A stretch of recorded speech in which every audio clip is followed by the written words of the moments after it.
archives Europe 1. Bon début de journée avec nous. Europe 1 Matin se poursuit maintenant avec Laure d'Autriche. On puise dans les archives d'Europe 1. Bonjour Laure d'Autriche. Bonjour Lionel, bonjour à tous. Alors de la musique classique aujourd'hui.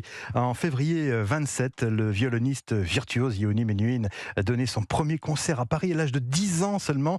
Yehudi Menuhin, décédé en 99, a fait partie de ces musiciens alors qui ont le mieux popularisé la musique classique et le plus décoré du XXe siècle aussi.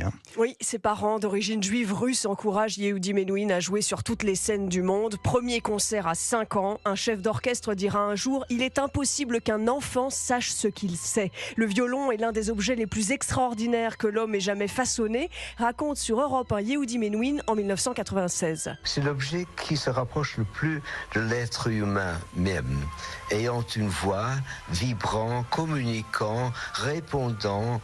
Ça fait partie du violoniste, ça fait presque partie de son corps. À la fin d'un concert avec le Philharmonique de Berlin, un spectateur bouleversé s'approche de lui et lui dit « Je sais maintenant qu'il y a un Dieu dans les cieux ». Ce spectateur s'appelle Albert Einstein. Menuhin revient sur cette phrase avec beaucoup de modestie en 1993. Mais vous savez qu'un homme comme Einstein l'aurait dit en parlant d'un ver de terre, parce que tout est miracle, n'est-ce pas ?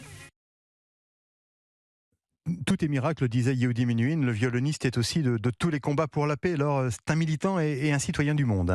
Oui, au lendemain du traité de paix signé entre l'Égypte et Israël en mars 79, après les accords de Camp David, Menuhin se rend à Jérusalem, au mur des Lamentations, avec son violon et couvert d'une kippa. On a une chance de construire quelque chose de positif, une harmonie entre nations.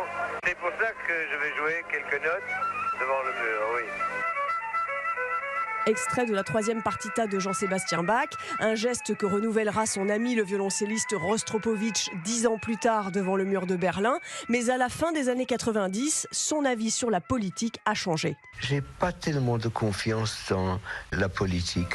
Je trouve que la politique sert à essayer de protéger les frontières, mais que ça ne représente jamais la vraie paix. Les murs ne s'aiment pas la paix. Yehudi Menuhin est aussi connu pour avoir fait entrer l'enseignement de la musique dans des écoles défavorisées de plusieurs pays d'Europe.